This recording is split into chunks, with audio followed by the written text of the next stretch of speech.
Test for sound recording 1, 2, 3, 4, 5, 5, 4, 3, 2, 1.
We could get back to our seats now, please. The live stream is about to be up and running.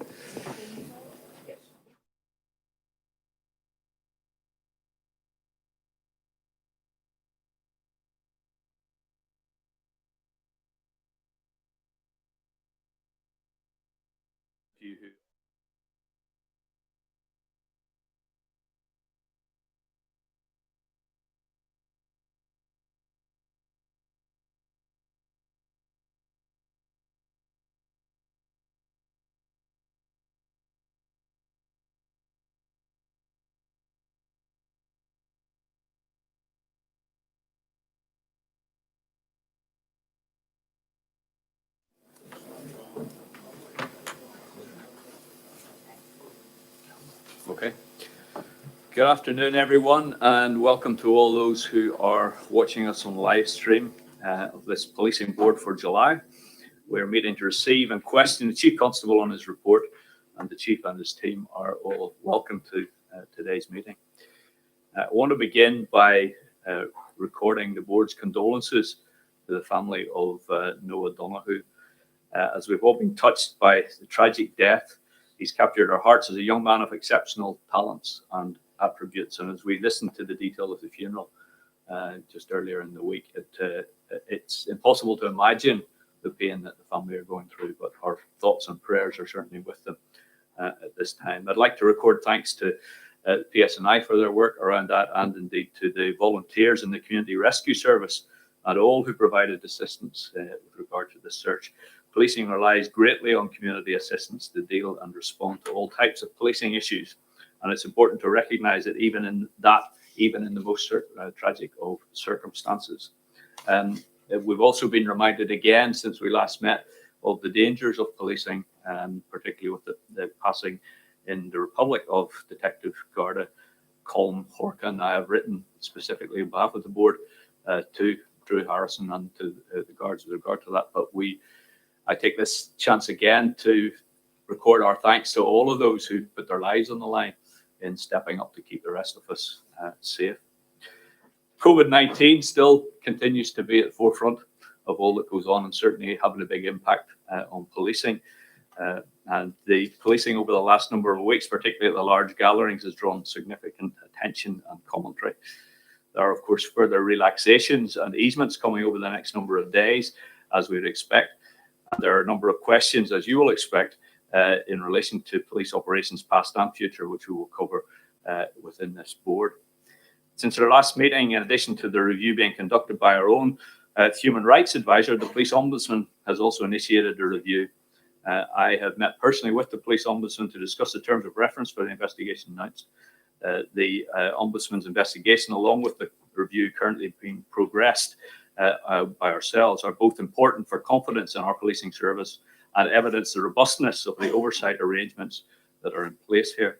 To avoid duplication, we have agreed that there will be liaison between our respective offices in taking these forward, aiming for publication in the autumn. And again, I thank the Ombudsman for their support and their positive working attitude in bringing this forward jointly. In terms of organised crime, your report, Chief, this month covers progress and activities against tackling serious and organised criminality and paramilitary activity. Some really positive results in your report, and we commend all who've been involved in achieving those. The police have to keep at it, as these criminal activities are causing serious damage in our community. And the board fully supports the recent move by the Justice Minister to increase power for police in this area. We hope this will assist your work, and the board looks forward to hearing about changes arising from the Serious and Organised Crime Review Commission. Your investigation teams have also been busy over the last weeks. The murder in the heart of West Belfast with alleged links to organised criminality has caused concern, and communities are looking for reassurance and arrests around this. Budget, again, always a thorny issue, but Chief, it's been a year since your appointment, and a lot has happened in that time. There are undoubtedly much focus on moving forward in terms of modernisation, transformation and digital projects, and we support you in pressing ahead with all of those. Central to that is, of course, the budget available, and as you're aware, the 2021 resources plan has been subject to significant scrutiny at the board over the last few months. The board has today agreed to approve the budget for 2021. And it's not a good starting point, however, with a deficit of almost 20 million recognised. The board is committed to the implementation of neighbourhood policing model and the additional 400 officers required, and will therefore not support any reduction or indeed suspension of police officer recruitment in order to meet the budget pressures that exist. As a board, we will support you in seeking to obtain the additional funding required and not yet agreed in respect of the EU exit, fresh start, and to deliver the commitments made towards 7,500 officers. As you will be proceeding at significant risks, I will be writing to the Justice Minister to advise of the board's decision and seek her support in respect of addressing the range of unfunded pressures that have been identified. So, Chief Constable, having said that, we will take introductory comments from you and then questions to follow. Thank you. Thank you, Chair. Well, firstly, I think it's important that we echo organisationally and personally your sentiments in respect to our condolences to the family and friends of Noel Donoghue. And this was a tragic set of circumstances. And as you say, it's unimaginable in terms of the hurt and the heartache that goes out to his mum. And I think I take my comments and cue really from the funeral yesterday on that emotion about touching hearts from Father McGinty, and I just think anybody could see it any differently. I do think it's important to stress also my applause for the efforts of the community, which was evident to everybody in terms of how people pulled together in what turned out to be a search for Noah that didn't produce the results that people were hoping for. I can remember each night as it passed being, as the phone went by my table, was this the breakthrough we would want? And sadly, that didn't prove to be the case. But I think the way the community pulled together, our own colleagues, I was myself on one occasion with Mark, another occasion by myself into Belfast to see both the investigative team and some of the people on searches, and their commitment and dedication was superb. And equally, even at a tragic end, I think the dignity the search team and CSI dealt with this issue was first class. It's not to be not recognised as well about the search help we get, not just in incidents like this, but around the clock from community search and rescue. And I think sometimes their efforts and contribution can be overlooked. I think it's important, though, that we now give the family time to grieve and come to terms with the consequences of this awful set of events. And I know, amongst others, Noah's mum will still have many unanswered questions. It's to reassure her and people close to her that our investigations continue so that we can try and bring some clarity to the last few moments of Noah's life. And if we're able to do that through an investigation or indeed the inquest, that's our resolve. But I think it's also important to state publicly that some of the speculation on social media in particular, and no doubt chattering community, it is entirely unhelpful and, as far as we can see at the moment, unfounded. In relation to broader issues, Chair, it is my pleasure to come back for year 2. So I've clipped myself in for another year of challenge and turmoil, I guess. But whilst in the starters blocks, I do welcome your comments around the budget. I know it's a conversation we've had numbers of times, but we are worried about the ambition to put neighbourhood policing at the heart of what we do and this constant uncertainty of how we get there. I think it's important, though, with a future focus, that building on the work that Mark started in another role, we are optimistic that we will achieve the promise of 400 officers in neighbourhoods, in addition to the original footprint, by the end of August. And it's something we can report back to colleagues on when we get to that position. And also, despite the budgetary uncertainty, the work that Mark and I have done, one of the planning assumptions is that no matter what, that pool of officers is sacrosanct, so that we don't want to make a commitment to take it away. And if we are forced to make savings, as you say, to close what at the moment looks to be in the region of 20 million, it may grow, given some other things we're going to talk about in the meeting, I guess, that we recognise that has to be a promise we keep. And equally, how do we start to encourage and evolve the good progress? I mean, I go around a lot and get feedback, notwithstanding the interruption of COVID, about the progress that neighbourhood policing teams are making across the country. We're seeing more foot patrol, we're seeing more bike patrol, and we're seeing more access to communities, which was part of the commitment I gave when I started. So I think that's really good. We will come back to you over the next few months, respecting the summer gap, with more detail on proposals around the need to modernise and change, particularly around how we use digital policing and technology to make us more productive, and also how we get the best out of our people. There'll be a fresh people strategy by the autumn, which clearly we need to share with yourselves, as well as details of new promotions and issues around talent management and building an inclusive workforce, which is clearly one of the key bits of the policing plan. If you take a step back from the autumn, clearly we're also readying ourselves, having gone through numerous operational challenges in the last few weeks, to the change in the licensing environment at the weekend. Alan, through his work, has put extra officers on duty to make sure we can deal with any changes in disorder and violence related to the nighttime economy. And clearly, we're also now working closely with communities to see how we'll deal with the issues around the 11th, 12th and 13th of July. So there's, again, a dynamic policing footprint for that. I'm glad that you've had a chance to sort of soak up the detailed report, which we've tried to reflect 2 strands of the fight against organised crime, which is clearly something that is hugely significant for communities right across Northern Ireland, to take assets off criminals, to frustrate their efforts to prey on the vulnerable. A couple of highlights I think we can come back to maybe later, but drug arrests are up by 15%, which I think is really important, because one of the constant sort of nudges I get, either on the beat or speaking with people like yourselves, is the concern about the effect of drug harm and misuse right across the country. So we are determined in our commitment to do our part in that endeavour. You'll see detail in the report around different bits of operational activity, where it's tackling serious and organised crime in the round, paramilitary crime, acquisitive crime, so on and so forth, and some of the efforts we've done in that space. A couple of things, I suppose, in breaking news. We were seeing the seizure of houses in Belfast with the National Crime Agency early in the week. This is part of a closer working relationship with the agency we've developed over the last 12 months. And as we sit here, I think there'll be further announcements being made this afternoon about the results of some quite different operational activity with the agency and arrests right across the country. So by tea time, I imagine that will be sat in your laps on a phone or on the news.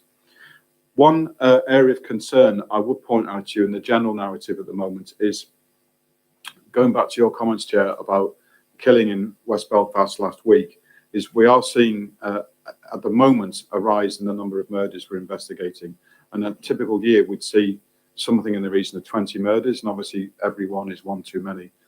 Even partway through the year, we're approaching 14 at the moment. The determination of whether another one is actually a murder or not, so that if we continue at this pace, we'll see a high year in the number of people that are killed, and that's really unacceptable. So that we need to make sure that we've changed policing stance where we need to in communities that feel vulnerable, as you referred to at the start, but also to pay tribute to the murder teams, which often work behind the scenes, and the sheer amount of work they're carrying at the moment, both around investigation, disclosure, or bringing evidence into the courts, is superb, and you'll see some of the detail in the report. Digital policing has clearly been one of the 3 planks of change that you mentioned in the narrative around our budget. So we've got extra officers, getting more out of those officers by using technology and refreshing our estate. So there's details here around some of the work we did in the last few months around digital policing, how we were able to get ahead of the game in terms of rolling out mobile devices to keep the organisation going at the height of COVID. So we were able to break down all the services you'd happen to see behind the scenes and enable many more people than normal to work from home by the issue of 1,500 laptops to build on that mobile working experience.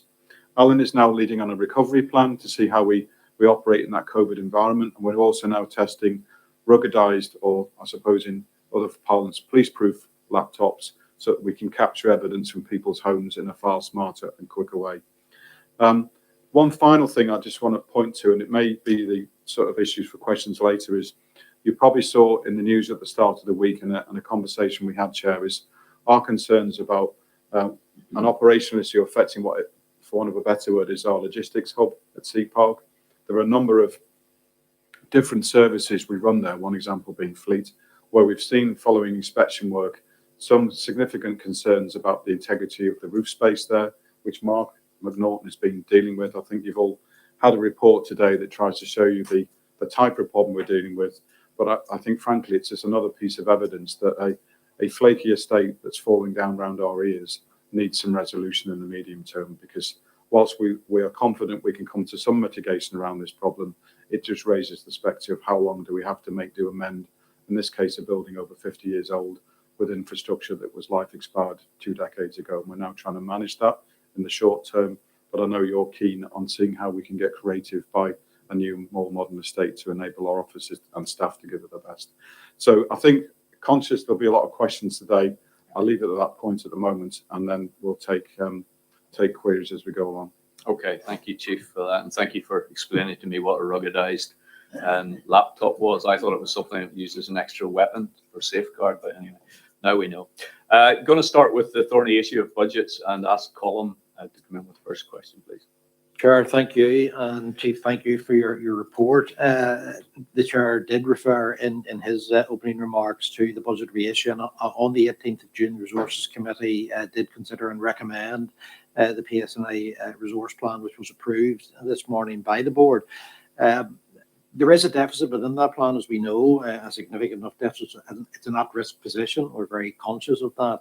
And there's reliance on a number of different aspects to plug that gap, one of which was the June monitoring round, which has just taken place, and the Finance Minister spoke on that on Tuesday of this week.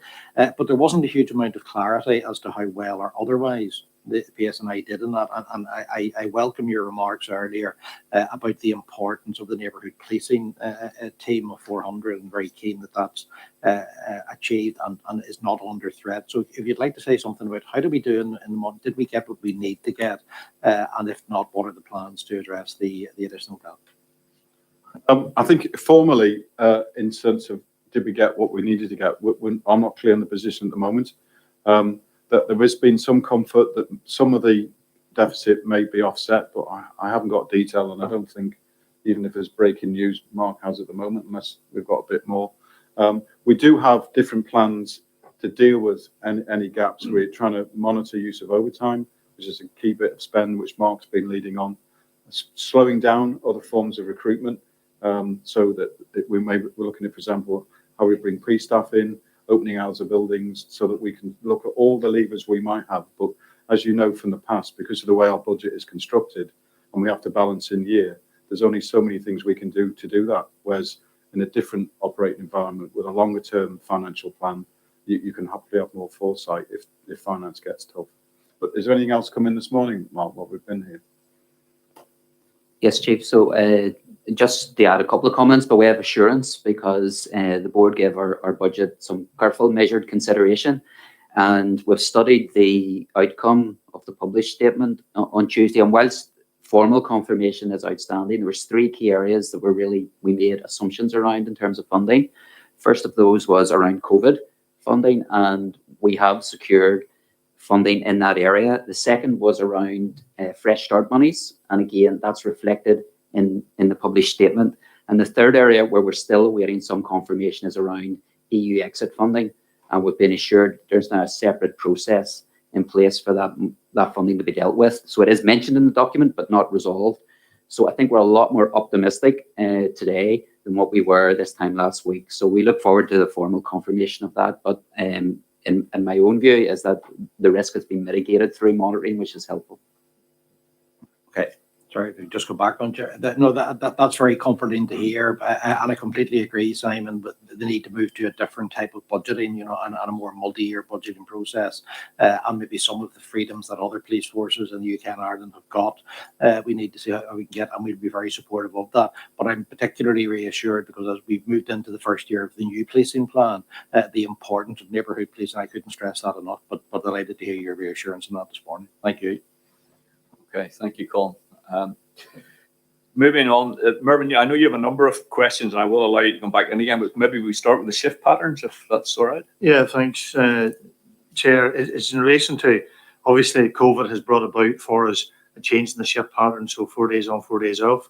And it's in regards to what detailed analysis the senior management team will give of clearly the feedback from officers on the ground is in relation to it being more user-friendly or more family-friendly and all of that.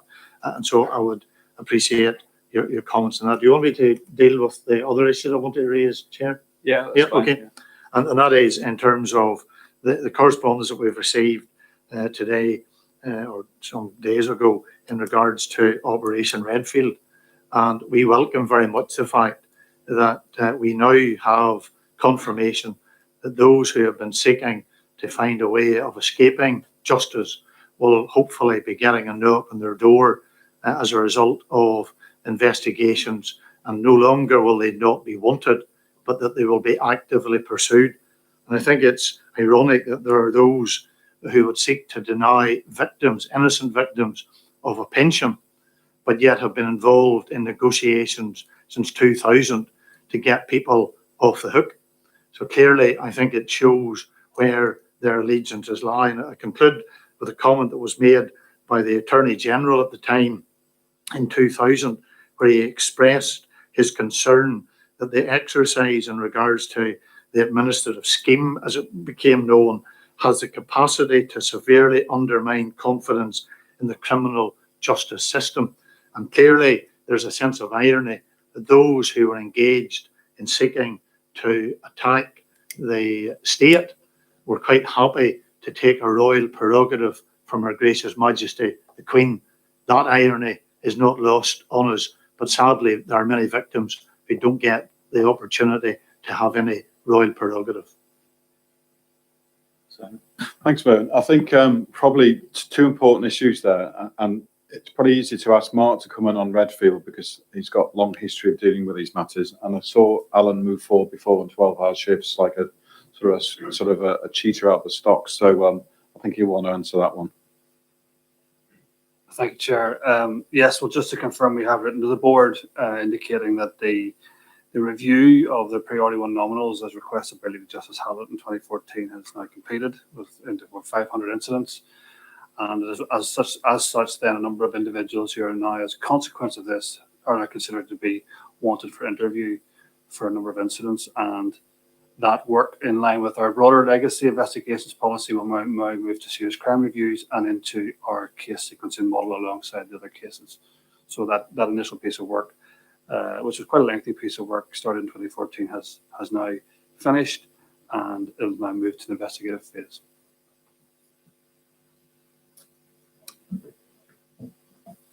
Thanks, Mervyn. I'm absolutely seized of the popularity currently of the 12-hour 4-on 4-off shift pattern.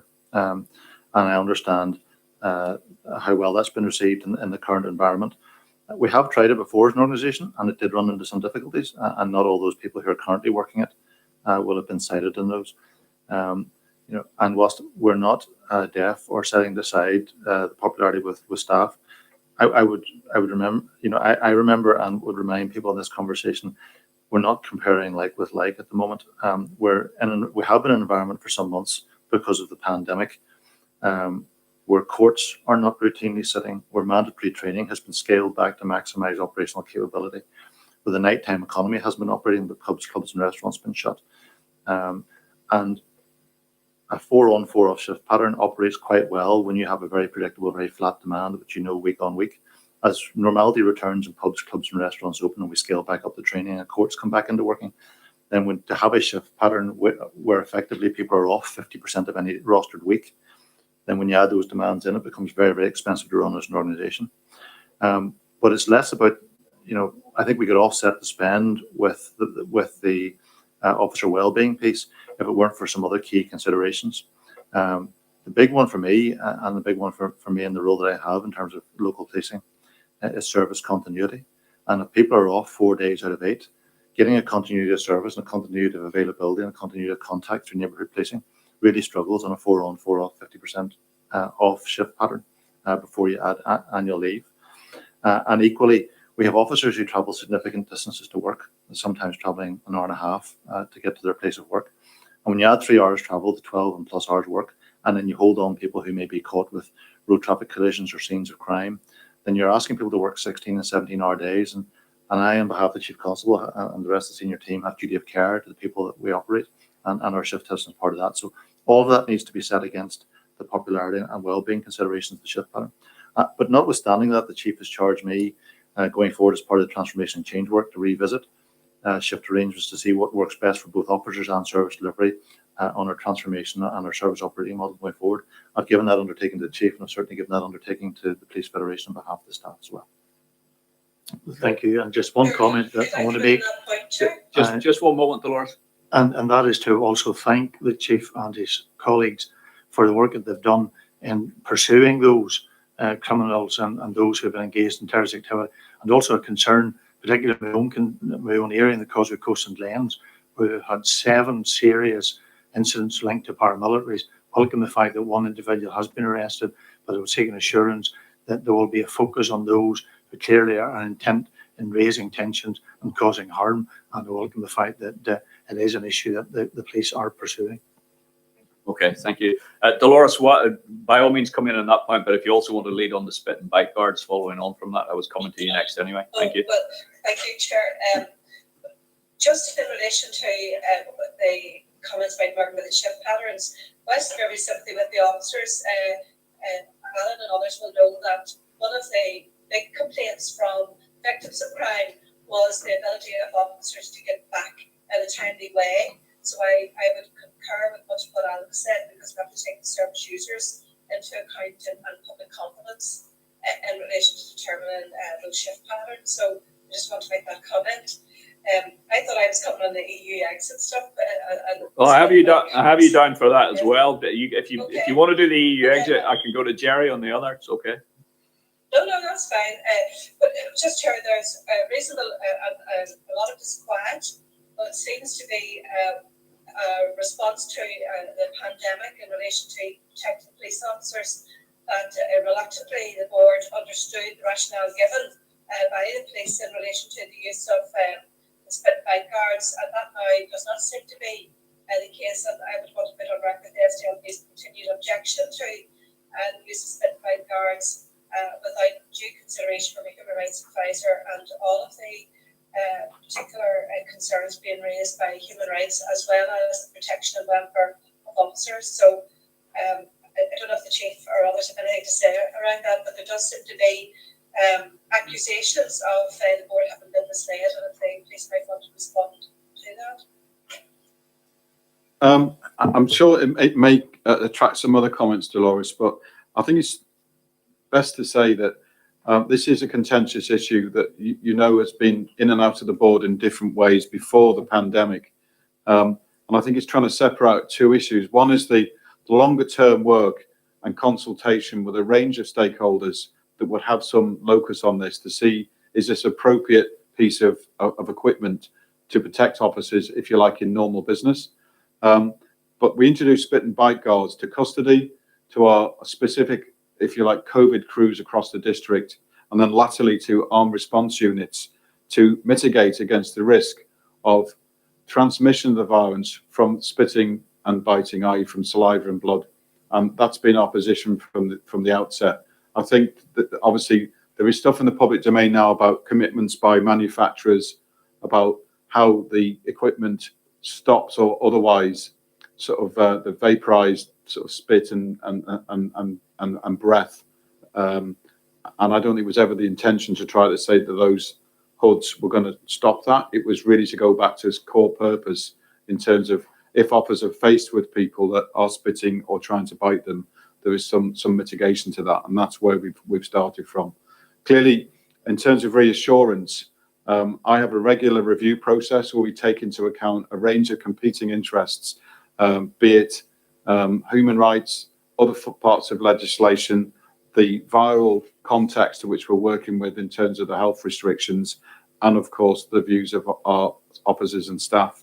That happens as a routine, but also we'll vary that process if and when circumstances change. For example, only recently following the inquiries from Amnesty. So we keep this under active review.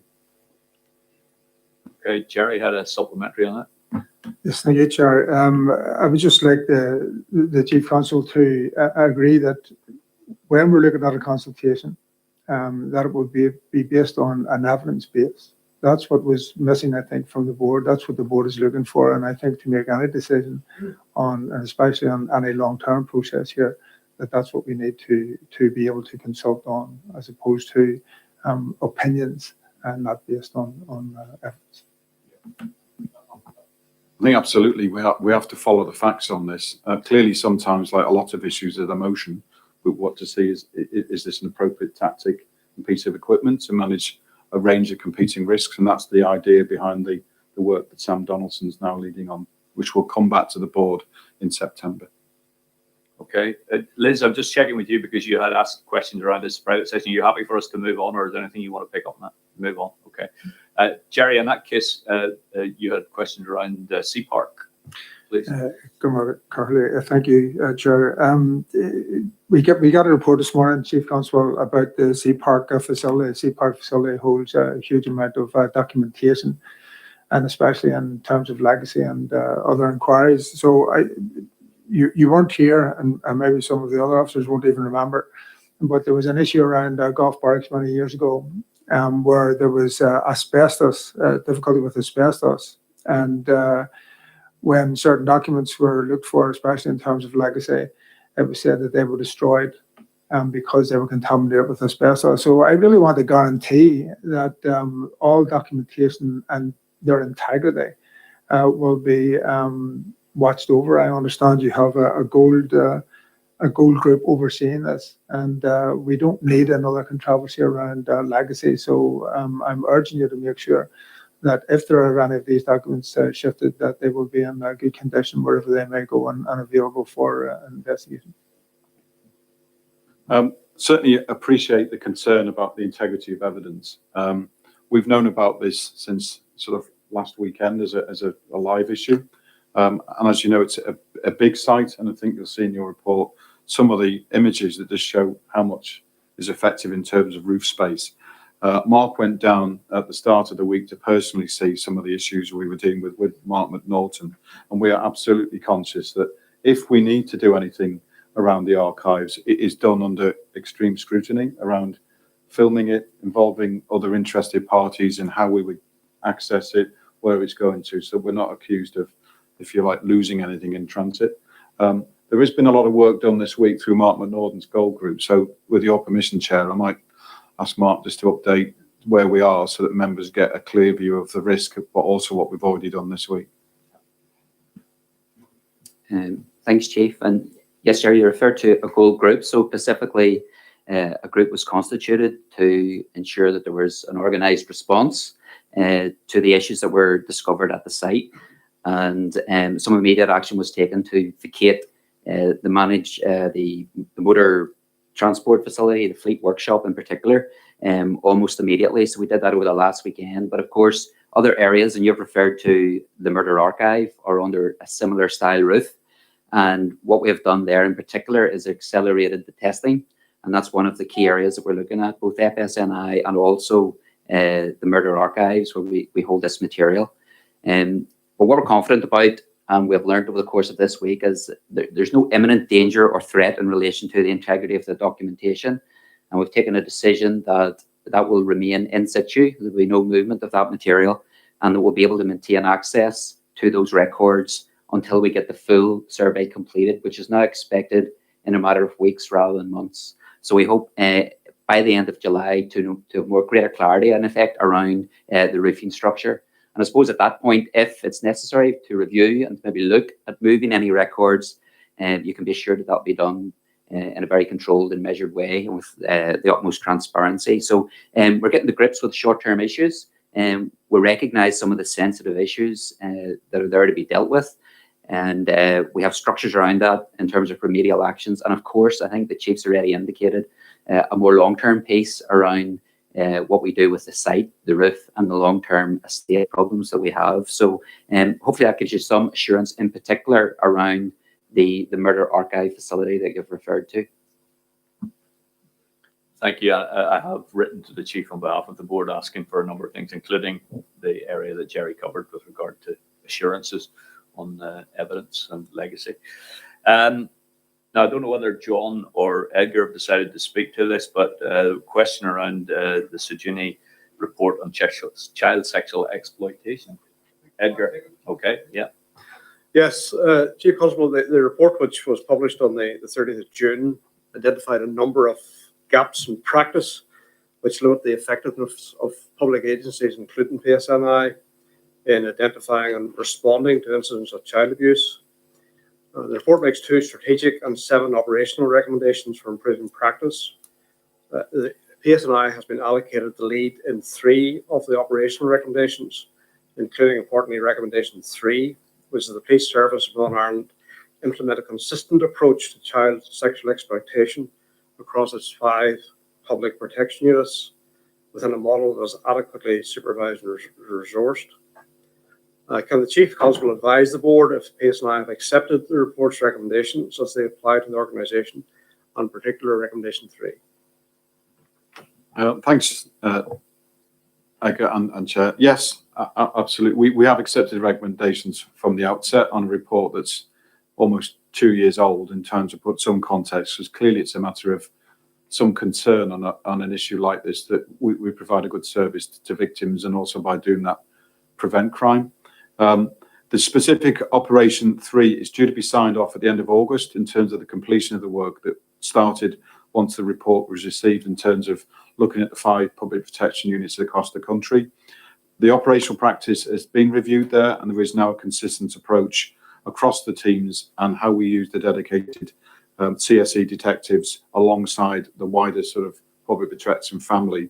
There's a new supervision model in place as well to give greater scrutiny of how investigations are progressed. So we are confident we've made that change that was demanded of us from the inspectorate.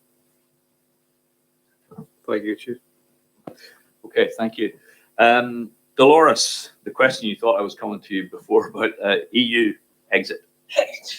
Not a problem. Thank you, Chair. Yes, I was just wondering if the Chief had any update on policing issues in relation to EU exit. And I would also ask, in relation to today's breaking news story around the European police operation, an ENCRO chat and with the FCA in relation, was there any Northern Ireland people arrested in relation to that particular investigation?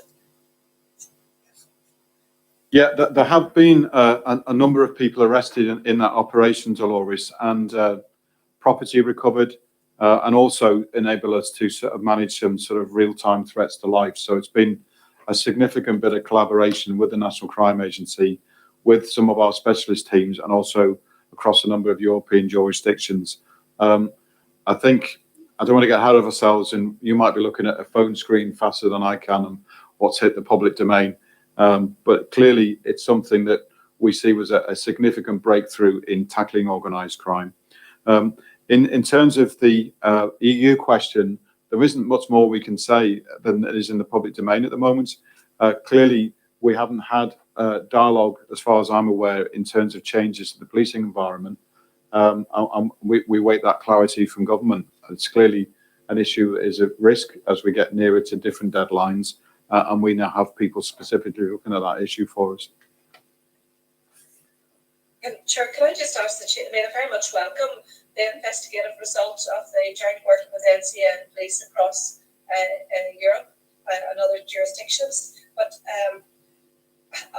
is there any evidence to date of any paramilitary or former paramilitary organisations being involved in this latest breakthrough in terms of tackling organised crime? I think that's probably best dealing with offline if I can, Dolores. I don't want to misspeak in terms of actually background of some of the people that have been arrested. I don't know if the colleagues in the room have more detail, because that was something that's been put together this morning, but we can brief a bit later if you want. Okay, thank you. Trevor, you had a question, I think, around funerals, please. I'm sure the Chief Constable was surprised that the funerals didn't come up today following the very public display this week. I'm just wondering maybe the Chief Constable could outline maybe what conversations that the police have had with organisers prior to the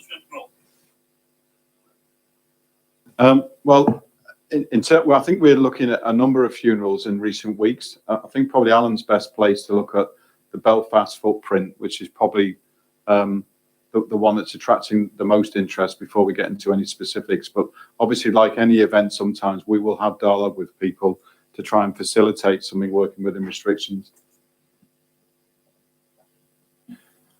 Yeah, so Sorry, Alan's just about to come back, Trevor. Yeah. So, Trevor, as you'll know, I've had responsibility for policing a number of high-profile funerals over the whole COVID period, and it's a space that is not without its problems, and some board members have facilitated meetings between myself, funeral directors, and others, because this is something there's been a consistent effort about how policing with consent model works across what is an emotional, difficult space of funerals. But in terms of recent events, what we have said and what we will be doing is judging each on its own merits, gathering the evidence available to us, looking at what the regulations allow for or don't allow for at any particular point in time, and taking those judgments and putting them before the PPS to see if they meet any thresholds for action under the regulations, and if they meet any threshold for going before a court. There will always be lots of debate around this publicly about what is and what isn't allowed. But, you know, and this was something we touched on earlier in the conversation. This is a short period pandemic we've had to date. We've had new legislation that's changed many, many times. And unlike most of the legislation we work with, hasn't had the benefit of clarity through court proceedings.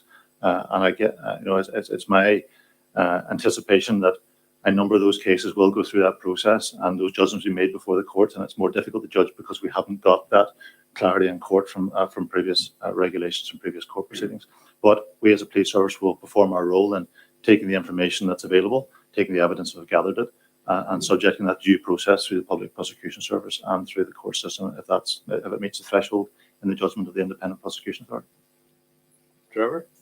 Yeah, sorry, I appreciate Alan's comments right now. So I suppose I look closely at the statement that the police had released in relation to where they had assurance that those attending would observe the public health guidelines. And I think the public opinion on this is very strong that those who attended didn't adhere to the public guidelines because there's clearly an act against 30 people involved in that parade. So I suppose what I'm really asking is assurance from the Chief Constable that whatever can be done is expedited, where you see leaders of a political party, indeed 2 members of the policing board who are part of that charade the other day, it was in breach of the guidelines. I suppose I'm looking at assurance that whatever can be done will be expedited, so as we can try and restore some confidence that the police are keen to try and make sure that some people are not above the law. Because there's a perception, of course, that if nothing happens here, that this adds to the narrative of two-tier policing, that some can do it on and others adhere very strongly. I mean, previously when Alan was at the board, we listened to where the police were stopping people going to Port Rush just for a day trip, whereas we here will have hundreds of people participating at the sides of the road and in excess of 30, which is very disappointing that 2 of those were members of the policing board and 1 is the Deputy First Minister of Northern Ireland. So I understand that, Chair. I understand that, Trevor. When people were stopped from going to Port Rush or any other resort because for going for a day trip, it's because that was contrary to the regulations as they existed at that point in time, and we made those judgments. And those judgments through PPS will be made as regards to each specific event, as the regulations referred to at that time, and they're subject to due process on that basis. And that's irrespective of who's involved. To touch on the other point, did we seek or do we seek reassurance where we think it is reasonably foreseeable that larger numbers than may be permitted turn out to a particular event in a particular place? Then you would expect a senior police officer would try to seek that reassurance, try and engage with those responsible, and try to be proactive around preventing the public health risks that might arise. And that's something we do across any of those events, irrespective of who's involved. But we do also understand the difficulties, particularly around funerals. And I've engaged with a number of board members and, as I said, funeral directors and other stakeholders around it, because it is a particularly difficult area. Quite often, despite the best efforts of funeral directors, clergy, organisers and others, because of the emotion, because of people's desire to be involved, that sometimes becomes a situation that people can't necessarily control. And then there's a judgment as to whether you would inject a policing intervention in that, and whether that would make it better or worse. But that doesn't take anything away from the fact that we seek proactively to manage the risk to public health, and where we believe that may have been a situation may have resulted where that hasn't been successful, hasn't been the case, then we will gather the evidence, put it before the appropriate authorities for judgment to be made, and that continues to be our approach. Okay. Chair, can I just say Final one, Trevor. Yeah. Say that I accept what Alan has said in relation to that, and I mean it is difficult probably to manage that on the day. However, you would expect where people are in positions of leadership, that where they see they're actually putting themselves and others in danger by not adhering to the guidelines, that it would be best they should have withdrawn on the day rather than continue to participate, indeed taking selfies and other things included. Okay, Gerry, you wanted to come back on that. Yes, thank you, Chair. I mean, just have to pick a two-hand horse in this, if we could say that, Trevor. I can tell you a number of unionist politicians who have been at funerals surrounded by people.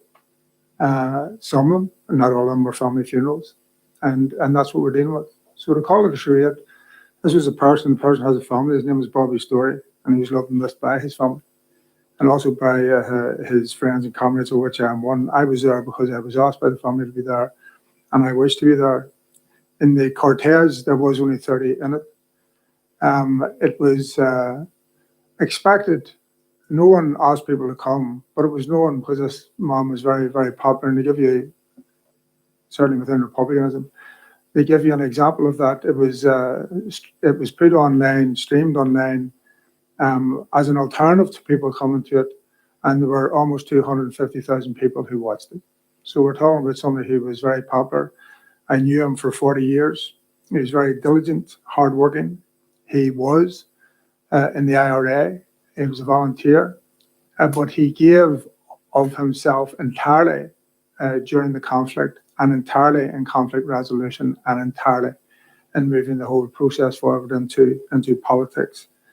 Now, I don't want an argument around this, and people have different views of this, but I am telling you as I'm sitting here, and in fairness to the police, that what do you do in these circumstances if you take it from the COVID pandemic position, is do you step into the middle of this? It may turn into a much more difficult situation where much more people are actually end up in that. The photographs, and you've only seen photographs, I was there. So let me tell you that the people on the side of the road, there was, I think, over 1,200 dressed in, men and women dressed in white and black, were there specifically so that crowds would not go onto the road, so the cortege would not break the rules. And simply, it was an impossible job to stop people going to such a funeral with someone who was so highly respected. That is also, I'm not only talking about this funeral, and this is why I'm saying it to you. We need to take these things one at a time. They are very difficult. Grief is very difficult. And we have to try, and I'm saying this to the police as well, and I've said it before, by the way, before Bobby Storey died at these meetings, that you have to take a sensible approach in trying to make sure that the least harm is done in the circumstances that you're presented with. This was always going to be a big funeral, and believe me, if it hadn't been for COVID, it would have been much bigger than it is there. So there has been no comment about any of the other funerals, gatherings, vigils, or anything else that took place where politicians were there, north and south. And so we need to be a wee bit sort of balanced around just picking on this, because I think it has become a political football. Sure, I'm happy to balance. I had to have a conversation with the family of a friend of mine who died, and the 2 daughters who left in Isle of Man. I had to tell them it's best that they probably stayed in Isle of Man because they couldn't come here because of the COVID regulations. They couldn't come and stay in the family home with the mother and grieve with the mother when she laid her husband and their father to rest. So I've had those conversations, and I stayed away from those funerals because that is what we were supposed to do. The regulations were clear, but maybe Gerry, when he's realised, maybe he could identify Sean Lynch in this picture with all his other colleagues at that funeral. Clearly more than 10 people inside the building with Sean Lynch, a member of the policing board, were present. So I'm not here to take lectures from Gerry about how these people live their lives. But one thing's for sure, we all know how they live their lives. We know how some of those people who were at that lived their lives. And it wasn't above the law, and it shouldn't be above the law. And the police needs to deal with them legally and personally. And they can't turn a blind eye to this the way they've turned it to other things. If I could, and I'll finish with this. I will not be turning a blind eye to any of it. Every attempt was made to do it within the regulations. The regulations have changed. There were people at that funeral, by the way, which includes Sean Lynch, whose father died, and he couldn't go to the hospital to see him. So there is experience there. We have to deal with these things as they come up. Bobby Storey's funeral was hugely different from many other funerals, but also some of the examples you're giving, and I can give them as well. The regulations have been changing on an ongoing basis, and they had changed before that funeral took place. Okay. Just as a point of accuracy, the regulations have not changed in regards to funerals. That's very clear. The regulations have changed in regards to the number of people who can gather in public. The regulations in regards to funerals is the same. And as Trevor has said, I've had people in my constituency. I've had a friend who lives around the corner from me. I couldn't attend his funeral. And so I'm not here to be certainly involved in any eulogy to an IRA terrorist. But the law is the law. And we've all been subject to those regulations. And I think it is poor leadership. And I think there are questions to be asked. And we will ask him after this meeting around what assurances were given and the ones that were breached. And why was the police involved in a discussion which would potentially lead to people going beyond the regulations? Those are questions that are still unanswered. But I have to say, the regulations in regards to funerals have not changed. Okay, the police are reviewing. No, I'm drawing a line on this now. The police are reviewing it, and will take the actions that they can following on from that. I want to move on, we're not going to cover the other questions that are there, one of which is from you, Dolores, anyway. So, but I'm going to go to John now with regard to Black Lives Matter, which I know is a subject you want to come in on. Yeah, sure, thank you. And it's slightly broader than that, and it relates to public gatherings. Can I say at the outset that I sympathise with any family grieving anywhere at any time, but I want to bring this conversation back to public health regulations and the policing of those regulations. And I'm going to ask a question in the interest of everybody being treated equally in these matters. And I think that's something to which most of us here at least aspire. It's already on the record here that at a previous meeting I asked a question, and I think the words I used were in the interest of those who were obeying the regulations, and that question related to public gatherings in Belfast City Centre and tower blocks on the edge of the city centre. I'm going to revisit the question on the basis that I've asked subsequent questions on matters relating to what appear to be different police responses in the course of 2 weekends in Belfast in June. Now, I've been instructed the police are restricted in the answer they can give due to a police ombudsman inquiry, and I accept that. But can I at least today be given the reassurance that every effort is made on every occasion in relation to public gatherings, that the police response will be consistent and be seen to be consistent so that people on these occasions feel that they're being treated the same as others?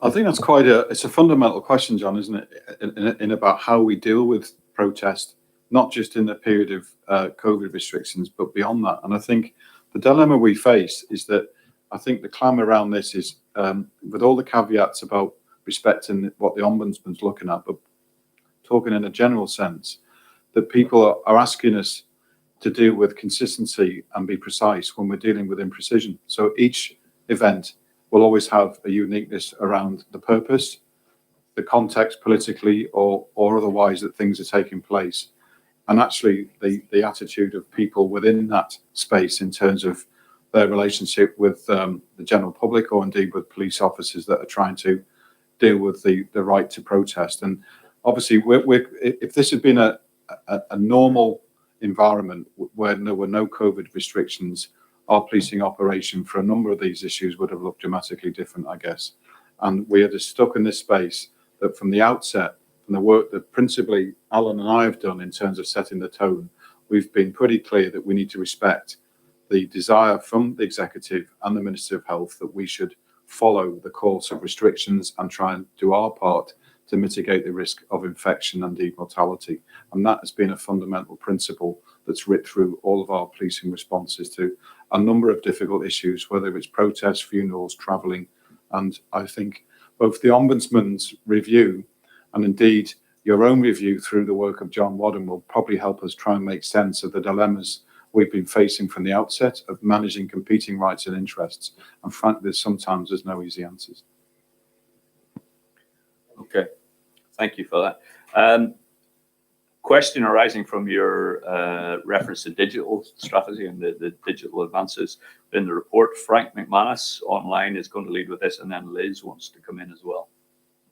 Thank you very much for that, Chair, and good afternoon, Chief. Yeah, as the Chair said, it's regarding the digitalisation and your refreshed digital strategy 2020 and beyond. My question is, I'm keen to understand what engagement has taken place with other police forces and organisations, frankly, across the globe in research to make sure you get the best in class, the best value for money. And key for me would be a solution that can evolve as technology itself evolves, so it's not sort of getting to an end there. Yeah, that's again a really good question, and thanks for that, because it's something that's close to my heart. I think there's a general point and something I know I think Alan should come in on, because one of the tenets of the report is about how we're using artificial intelligence to become more efficient and to move work around the organisation. And we've got some unique examples here, which I think he can probably give some detail to, which also covers how we've striven to be best in class or use expert advice. I think in a general sense, I've been keen since we started that we do look across the UK and beyond to how we use technology with all the different safeguards depending on what the technology is, to either help us be more efficient at crime fighting or indeed to actually move work around the organisation, so to speed up justice, to get more efficient at how we answer the phone, etc., etc. So there's been a footprint of recognising good practice. We've developed relationships with Her Majesty's Inspector of Constabulary as one key element of doing this. We've just seconded one of our senior officers to support the head of that organisation, which gives us, frankly, good access to what good looks like by their own terms. And you'll see a report in a few weeks from them about progress within the police here. But Alan, do you want to give some detail of how we've used experts in some of the specifics you've been doing?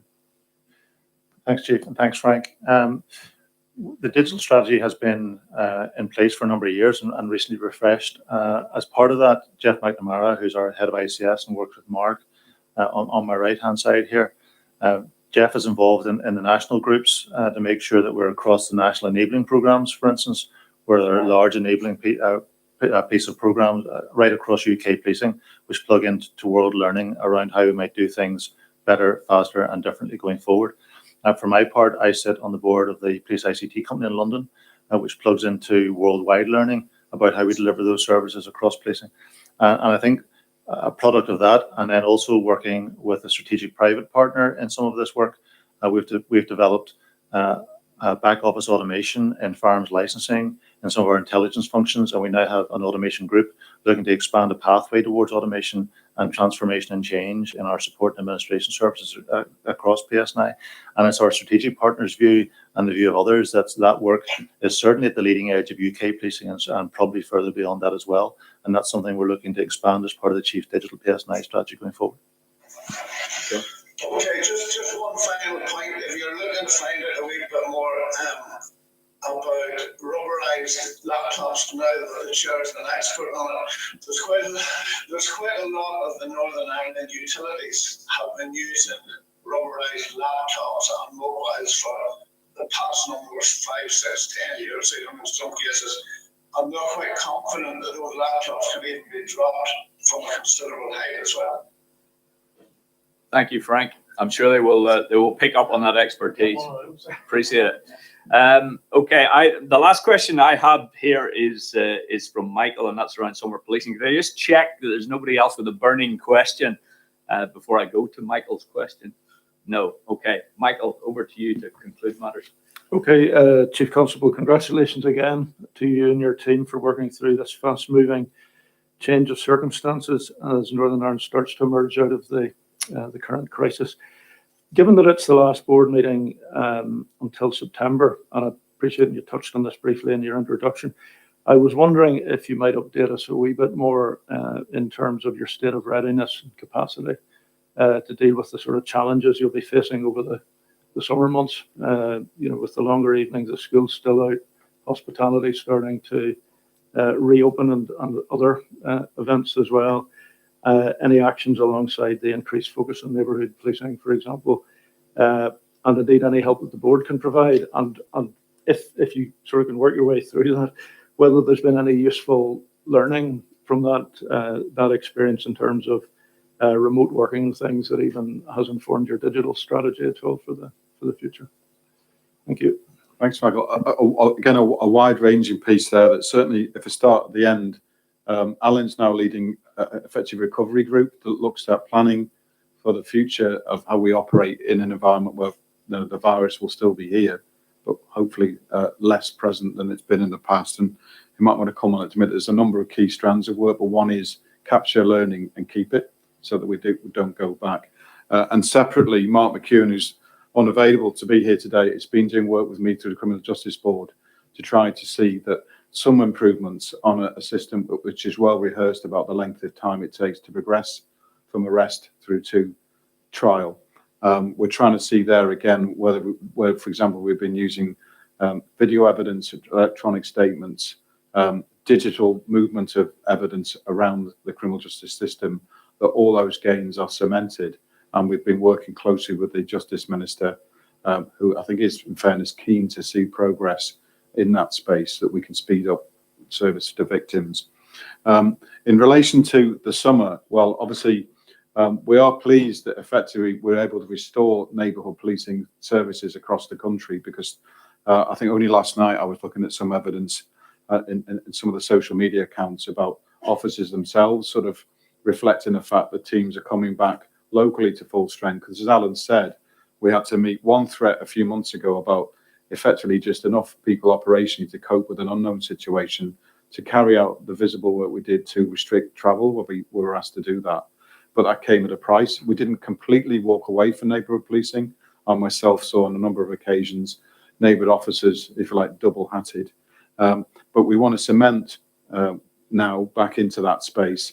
The crime prevention strategy I mentioned in the previous session will do things like set out a problem-solving model, We'll set our principles for working with partners, and that will juxtapose with work that Mark McEwen's doing around what I've described as a community safety ethos, because many of the issues you talk about going in, even into the summer, rely on a broader response than just policing. So he's been doing work, for example, to make sure that as we come out of COVID, that youth service provision is there to try and divert people at risk. There's been a lot of chatter even in recent weeks about disorder or antisocial behaviour in and around parks. So how we're not just having a presence there, but also reducing the risk that young people themselves face, be it through alcohol or drugs misuse, the nitrous oxide we talked about last time, or indeed back to, I think, Edgar's question about vulnerability to exploitation and risk of sexual crime. So there's a lot there.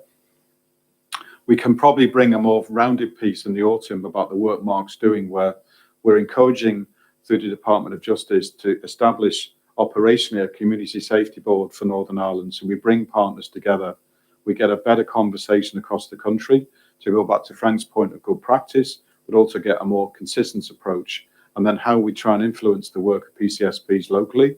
And then we bolt that in to other elements that provide some mitigation to risk to people. So for example, the concern hubs that you may have heard about, which are now operating in 10 districts. We've still got open one in Belfast that are looking at a range of issues around vulnerability and harm and safeguarding. There's some really good progress there. There's the investment in neighbourhood policing, and also not remembering that all that needs to feed into good information and intelligence for the reactive bit of the police service here to actually make sure that we're speeding our response or patrolling in the right places. So we are pushing forward now as we come out of the COVID environment with that return to a different style of policing. I mean, I very much appreciate the response, and I sort of look forward to sort of complementary inputs into the policing community safety partnerships work that the board's involved with as well. I think that's very positive. So thanks very much for that. Okay, thank you to everyone. Thank you to Chief Constable and to all of his head honchos for attending today and for answering our questions. The next scheduled board meeting is the 3rd of September. So may I wish all of you who are risking going away on holiday a good summer. We will undoubtedly have work to do over the summer as a board, and I plan personally to meet with all independent members. So if you think you're getting off lightly, think again over the summer period. Happy to meet with politicians as well, but they can tell me where to go if I request it. So can't be quite as forceful. Anyway, thank you to all online who have joined us today. I hope that was informative. And the next meeting is at on Thursday, the 3rd of September. Thank you and goodbye.